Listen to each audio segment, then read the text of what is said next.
Good afternoon. Back with another podcast, and I'm excited to say I have my first non-pet guest.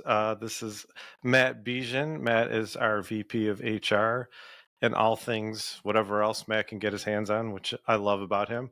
Um, really excited to have Matt here. Really thrilled he's part of the organization. We have a past working relationship, and Matt was on my short list of folks that were on my dream team to bring on. So I'm thrilled that Matt's here. Today, we're going to talk about recruiting.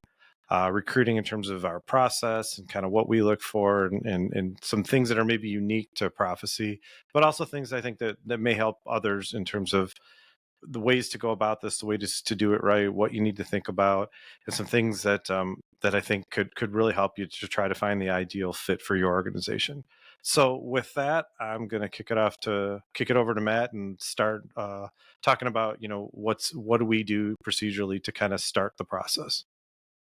Well, thanks for having me on as a guest, Dave. I appreciate it. I'm excited to be working with you and Alex. We've got some awesome things going on here at Prophecy, and I wanted to talk a little. We've had some searches that we've done. Recruiting is a big part of my background, and I'm excited to put that to use for Prophecy and the team. But I wanted to talk a little bit about process. A lot of recruiting, people think about the people, right? Of course, it's a people business. Everything's a people business. But thinking about the process before you even start to look for the people is so important. Thinking about the job, thinking about the structure, who does the person report to, who's going to assess the person, what do those assessments look like? Things like that are so critical to understanding the need, understanding what the person's going to do, and understanding how we as an organization are going to assess that, those candidates as to how they're going to fit. And once we get those things nailed down and documented, then obviously we're into the posting. We're going to start working our networks to try to find and drive candidate activities. When I talk to a candidate, I really want to get to know them. I want to understand their background. I want to understand, what motivates them, what kind of, lights the fire in their belly, if you will, and try to understand why this is the right fit for them. What do they know about us? Why do they feel like this is the right next opportunity? I also really try to explain to them when I talk to them, and what are we looking for? What are the things that we want to see? I view it a little bit. I know, I like to use baseball analogies. I know you do too, Dave. I look at it like batting practice when I talk to them. Right? I'm going to try to serve them up some pitches they can hit, and I just want to see what kind of can they hit for power? Can they take it the opposite way? Like what am I dealing with here at a very high level? And I get to know them in that process, in that conversation. Moving on, and the process might differ from job to job, but moving on, we go through those assessments. And so I suppose what I would love to hear from you or for our audience here is like, what do you see that is going to make a great person for prophecy in general?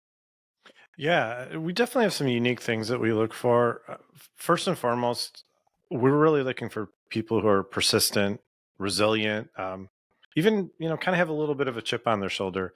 I think it's kind of a common thing with a lot of us within the organization where we feel like we haven't really reached our full potential elsewhere. And we said, you know what, we're going to go out and do this ourselves.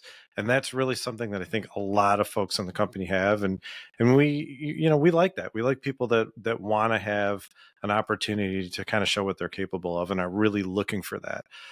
I wouldn't say it was something like it was a conscious effort out of the gate. It just sort of started coming up in conversation. And we're like, you know what, we love that trait in people, and that is something that's really bonded us. And from there it really comes some other things we like: people with ideas, people that maybe had ideas that they couldn't execute elsewhere. We want people that come with ideas. I mean, look, I'll tell you, even as the CEO, I don't have all the answers. And part of being a good leader is surrounding yourself with people who are strong where you're not. I'll be the first one to say, like, there's areas where I want expertise. So what I'm looking for, what Alex is looking for, we want to find folks that are really super creative. We want to find problem solvers, independent thinkers, people who are willing to kind of take a little bit of a risk, who understand the nature of a startup. And I don't mean risk as far as that, but understand that there's opportunity, but no one's going to, hand it over to you. You got to reach out and grab it. And people that kind of look for that are the folks that are going to fit well. you know, one of the things that's really important to us, and I think this is something that is kind of unique for us, is we're not looking for, someone that doesn't have any glaring weaknesses. And what I mean is, you meet a lot of people that you're like, wow, they could probably do the job. And I don't see anything that stands out as a huge red flag, but they don't, totally excite me either as someone that I think is going to be great. That I can tell you from years and years of experience, you're going to get middle of the road with someone like that. That's not what we're going for. I would much rather, and as a team, we feel this way strongly, someone who's world class in something that we need, even if they don't have every piece of experience we're looking for. I'm sure you can relate to this, Matt. Job descriptions are kind of a wish list, anyways. Yeah. So you have to sort of prioritize on what you really need. But if someone comes in and they're just killing it in something we really need, I'll take that all day long because we can teach them the rest if they're really strong somewhere. What we can't do is deal with someone who's just meh, and that's what we're going to get. That won't cut it for us. Well, and in those assessments too, in those conversations, my hope is that just haven't done this for so long that you can sort of feel that. You can feel that tangible passion, that authenticity, the energy that's coming from when a candidate, when they talk about certain topics or things that they're really excited about. The other thing that I keyed in on that you were talking about too is, uh, you know, independent thinkers, creativity. I love the fact that you and Alex create an organization or a leadership approach where you want to tap into the staff and their brains, right? We're hiring people for their skills and we're hiring them for their ideas and their creativity. And the only way you're going to get it is if you create a safe environment where they can engage and talk and speak that freely, right? Where they're not going to be punished or corrected or something like that. And so you can see or feel some of that even when you're engaged with a candidate. And that's what I'm so excited about, what we're doing at Prophecy and what we're trying to create. And I know we're going to talk about culture later, but I think that's a key part of it, is expressing those ideas.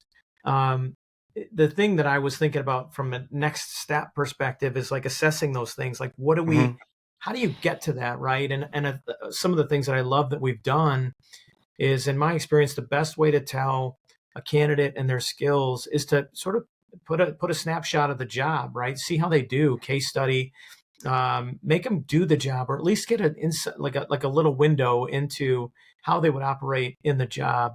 And so the assessments that we've created and kind of really testing them, as brief as that might be, right? You're with them for an hour or so. It's still a great way to sort of see how they're going to perform.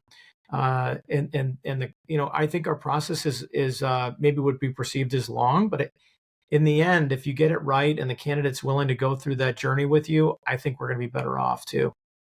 Yeah, 100%. I mean, we need to know technically can they do the job, but we also need to know culturally, are they going to be a fit? So whoever they would interact with within the organization, they need to spend some time with those folks, and we definitely want to get a window into the way that they think. So if we're doing assessments for, it could be anything from accounting to something more technical, with a platform or ad operations or whatever it is, it's like we need to see how they look at data and how they interpret it. And even if there's not really right or wrong answers with that stuff. It's just, how do you think? How would you present something that we give you?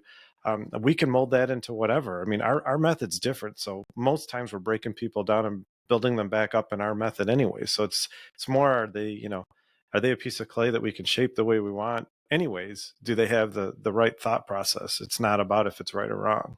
And then again, the cultural fit. Are they someone we're going to want to spend time with? Are they going to fit in with the team? Are they going to be someone that, doesn't take themselves too seriously? Can they laugh? Can they, have a little fun? Sure. Are the clients going to like talking to them? That kind of stuff. So yeah, we really invest in the process because ultimately, you don't want to hire people with a short-term focus. It's a long-term focus. And we're pretty, fiercely loyal to our culture and our process. So we want people that are going to fit with that. I mean, seems like common sense, but it's hugely important. Hey man, it's hard to do. I think, so many people struggle with hiring and recruiting because, for various reasons, right? They either don't know what they want when they start or things change, and it's tough. It's very tough. And I think we're going to do our darndest to get, great people in the door. And in my mind, that's one of the best things we can do. The only other thing I wanted to add is, that I'm trying to work to create at Prophecy is an onboarding plan. In my mind, you spend so much time, energy, effort, getting the person hired and in the door closed. And then the organizations I've worked in, oftentimes, not every time, but oftentimes you feel this like big sigh of relief um, that you made the hire. But in reality, it's sort of like that's a double down moment when you got to put as much energy and effort to onboarding them well as you did to hire them. And you got to think hard about those first 30, 60, 90 days and beyond to make sure that they're well adjusted to the organization and they can be successful. Yeah, well, you know what they say about the first impression. You don't get a second chance. Never, So never a second chance. Right on. yeah, and you never forget the first couple of weeks where you work somewhere. I mean, God, there's multiple examples of if you come in and it's kind of a mess, it's probably going to stay a mess. So yeah, and with the training that's generally required for most of the positions here, important that we've put the time in. So, Absolutely. yeah. So this has been great. I think this is, kind of a wrap on the recruiting side. We're going to come back and talk a little bit more about culture. We kind of hit on it a little bit, but it's such an important piece, and we have a lot of really specific thoughts about that and things that we're trying to do and things that are really really important to us. So we'll come back and do a little bit more on that. But a lot more to come. Thanks, Matt, for joining. You'll be hearing more from him and certainly from me and others in the organization. And everyone have a great day, and we'll be back shortly with more info. Have a great day. Thanks, Dave. Appreciate it. Thank you.